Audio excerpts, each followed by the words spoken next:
The identity group aimed to explore diversity in relation to the built environment in terms of how different people use, how they appropriate and produce community spaces in order to inform a design that is more responsive to the needs of all members of a community. Hence, the tools that we use try to read the space through the lenses of sociocultural differences. And these differences can arise from gender, they can arise from age, from ethnicity, from power, and so on.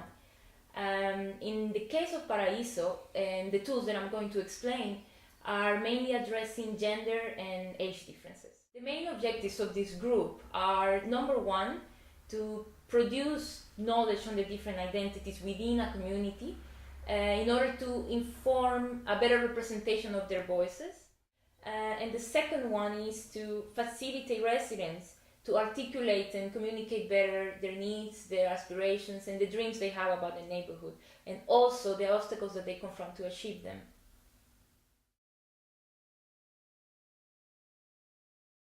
In terms of the methodology, we use participatory action research tools, and we try to engage children, youth, and boys and girls, and women.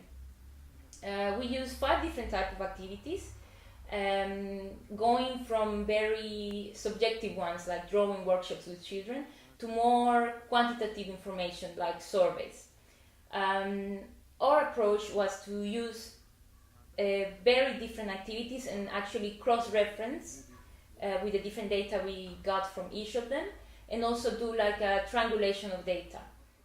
Before I start explaining the 5 activities, there are 2 key points I want to point out.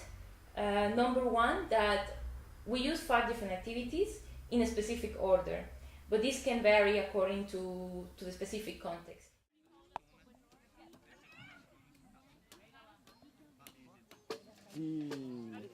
Desenhem também o que vocês gostam do. In our case, we started engaging with children first. For us, this was a way to facilitate and encourage the participation of all different members of the community. For example, the mothers of the children and the brothers and sisters, they got more interested in the activities, and later on it was easier to engage with them in conversations about the neighborhood and in the different activities we wanted to carry on with them. The second point is that we worked with a local facilitator. This was very crucial for the activities to be successful. It was not only important that this facilitator actually speaks the same language, but also that he is familiar with the culture of the community. For example, with the children, he would use jokes, or he would make reference to cartoons that the children are actually familiar with, and this was very important at the end for the activities to be successful.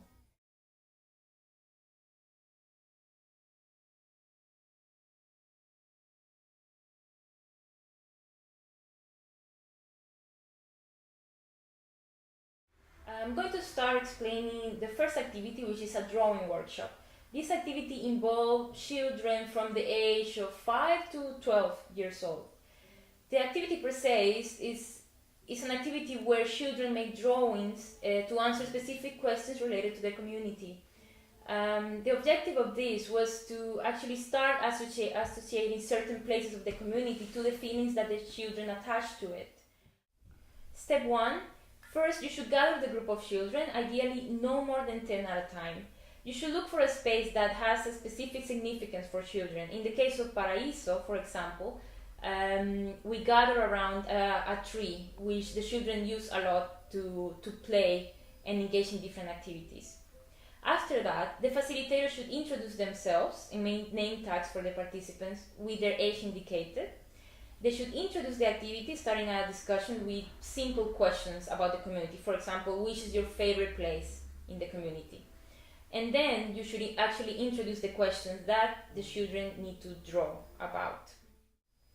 The second step is to start distributing the paper and color pencils. You should allow the children enough time to draw. You should also look around and see which children are struggling with the drawing. Maybe they don't understand the question, or maybe they are more shy to engage in the drawing activity. When each child has finished their drawing, you should collect it and write their name and age on the back of the sheet. Make sure one person from the team records everything using the recording form. Remember that you look at space in the three different characteristics of space, including the physical characteristics, including the perceptions and feelings that are attached to space, and also the activities that take place in a specific place. The step 3 is to arrange the drawings in a wall, on the floor, or even on a tree. Like in the case of Paraíso, we put all the drawings in the tree. One by one, ask the children to present their drawing, and by questions, encourage them to explain it and give as much information as possible. Once each participant finishes, distribute a sweet or token and ask for a round of applause for the child that just explained the drawing. Okay. Step 4, this is when you actually start analyzing the drawings. Once you have collected all the drawings, notes and recording forms, try to identify the relevant places children mention the most, as well as the characteristics of the space. For example, a particular tree, a street, their house, a football pitch, a school, etc. It is very important to analyze the drawings not only by what the children draw, but also from what the children explain when he or she talked about the drawing.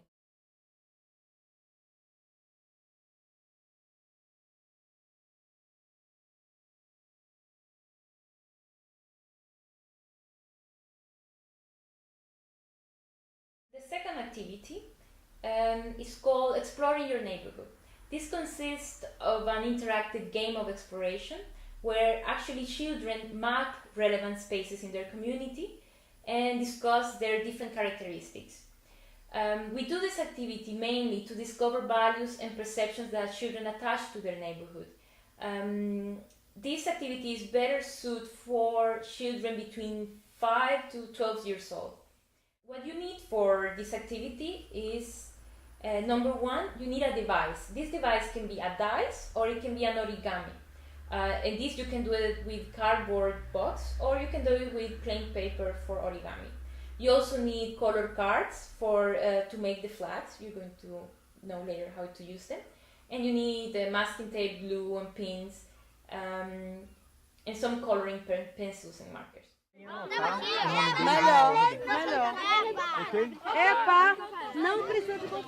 Okay, basically this game is called Exploring Your Neighborhood. It is an interactive mapping exercise. You can see here the map, a very basic map of the community, and you can see here a paper device we're going to use with the children. They're going to be grouped in 3, and we're going to ask them to pick one of these symbols, depending on the number that they have, like 1, 2, 3.